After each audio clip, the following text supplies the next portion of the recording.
Assalamualaikum warahmatullahi wabarakatuh. Selamat pagi anak-anak hebat. Bagaimana keadaan kalian hari ini? Masih semangat dong belajar dari rumah? Kembali lagi bersama Bu Irma. Nah, pada kesempatan hari ini kita akan belajar tema 5, yaitu pahlawanku.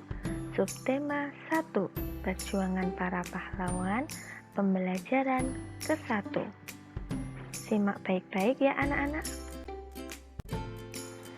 Adapun tujuan pembelajaran kita pada hari ini adalah sebagai berikut.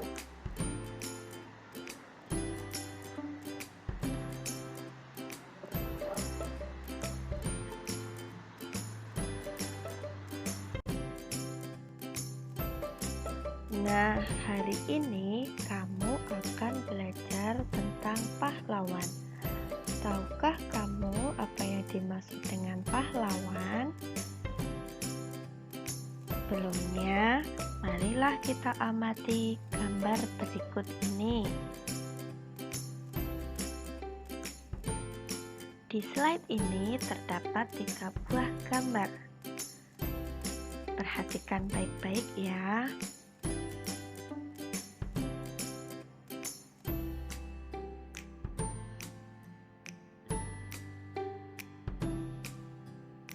Selanjutnya, Bu Guru mempunyai beberapa pertanyaan. 1. Apa yang mereka lakukan? Benar sekali. Gambar 1, mereka sedang menjenguk teman yang sedang sakit. Gambar 2, mereka sedang belajar bersama. Dan gambar yang ketiga, mereka sedang saling membantu karena ada teman yang terjatuh bukunya. Selanjutnya, bagaimana pendapatmu mengenai hal itu?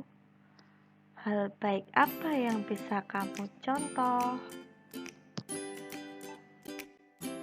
Nah, setelah mengamati gambar tadi, apa yang dapat kalian simpulkan? Iya, benar sekali. Menolong orang lain dengan ikhlas, berani, dan gigih merupakan sikap yang dimiliki oleh para pahlawan. Untuk menghargai mereka, kamu bisa meneladani sikap kepahlawanannya dalam kehidupan sehari-hari. Selanjutnya, bagaimanakah perjuangan para tokoh di masa kerajaan Hindu, Buddha, dan Islam? Bagaimanakah sikap kepahlawanan yang mereka miliki? Nah, mari kita pelajari lebih lanjut.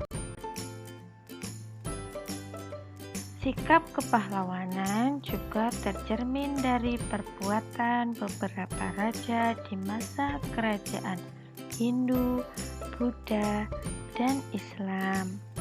Mari kita pelajari lebih lanjut. Sebelumnya, silahkan baca teks berikut ini.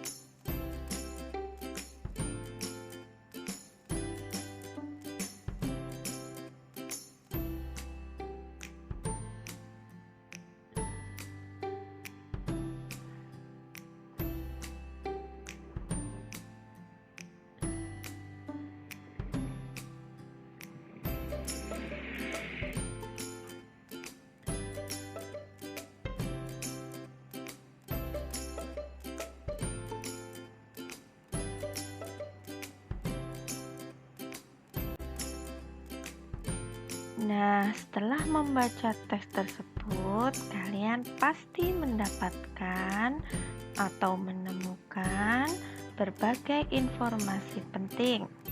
Kalian pasti bisa menjawab pertanyaan yang ada di LKPD. Selanjutnya, Indonesia sudah terkenal sebagai daerah yang kaya rempah-rempah. Nusantara menjadi jalur perdagangan sejak zaman dahulu. Para pedagang dari luar negeri banyak berdatangan ke Nusantara dan menyiarkan agama yang mereka bawa. Selain kerajaan Tarumanegara, di Indonesia masih terdapat banyak kerajaan lainnya. Berikut adalah beberapa tokoh dan peninggalan kerajaan pada masa kerajaan Hindu, Buddha, dan Islam.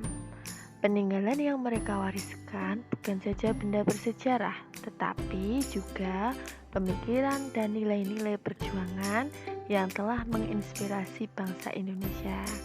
Anak-anak, ayo kita simak videonya melalui link berikut.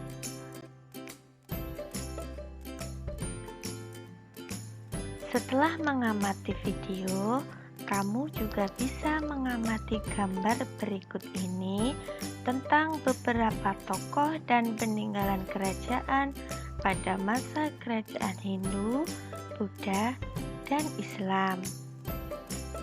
Peninggalan yang mereka wariskan bukan saja benda bersejarah, tetapi juga pemikiran dan nilai-nilai perjuangan yang telah menginspirasi bangsa Indonesia. Dari gambar ini, kalian dapat melihat ada Sultan Iskandar Muda, raja dari kerajaan Aceh. Ada Sultan Hasanuddin yang mendapat julukan ayam jantan dari timur dari kerajaan Gorontalo. Ada Mahapati Gajah Mada dan Raja Hayam Wuruk dari kerajaan Majapahit. Selanjutnya ada Prasasti Ciareteun, peninggalan kerajaan Tarumanegara di Bogor. Dan yang terakhir ada Raja Balaputra Dewa dari kerajaan Sriwijaya, Palembang, Sumatera Selatan. Berikut ini adalah tokoh-tokoh masa Hindu-Buddha. Ada Raja Mulawarman, Raja Purnawarman, Raja Hayam Wuruk, dan Raja Balaputra Dewa. Sedangkan tokoh-tokoh pada masa Islam adalah sebagai berikut.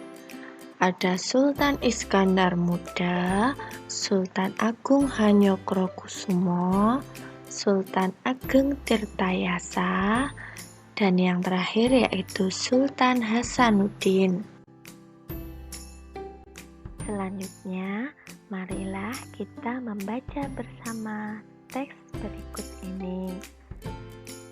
Dayu sangat kagum dengan perjuangan Raja Purnawarman. Banyak yang telah dilakukan untuk rakyatnya.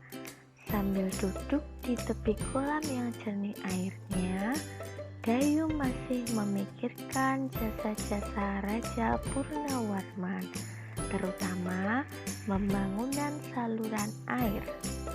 Ia berpikir, pasti saluran tersebut sangat bermanfaat bagi masyarakat saat itu.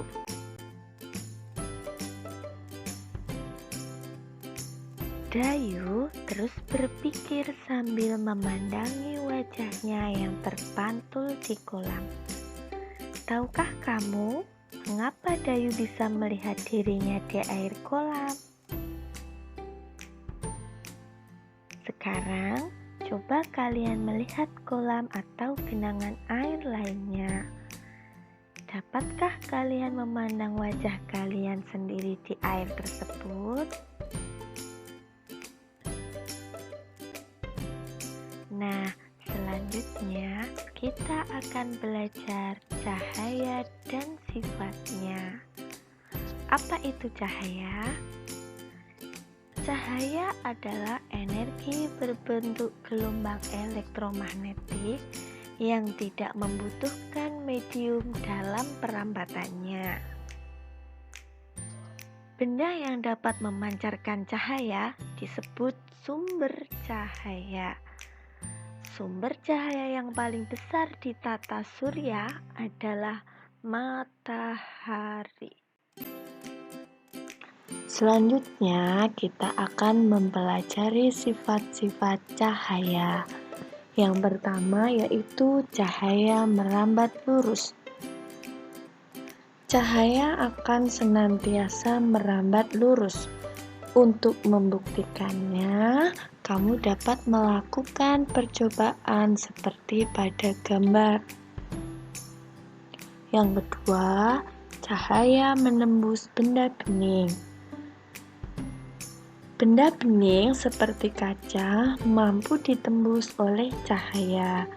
Cahaya yang masuk melalui benda bening akan diteruskan sepenuhnya. Artinya, tidak ada yang dipantulkan.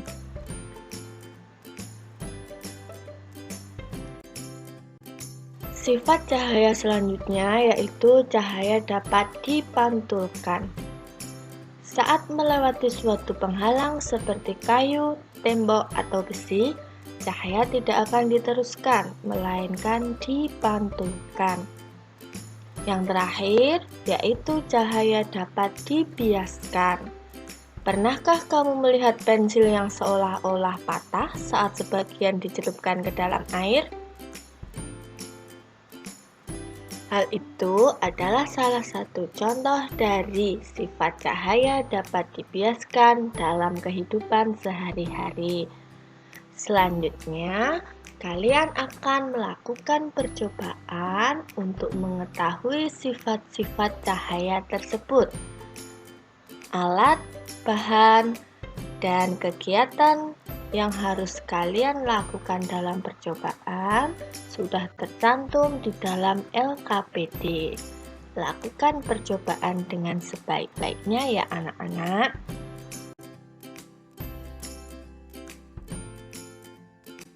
Nah, demikian anak-anak pembelajaran kita pada hari ini. Sampai jumpa di pembelajaran selanjutnya ya.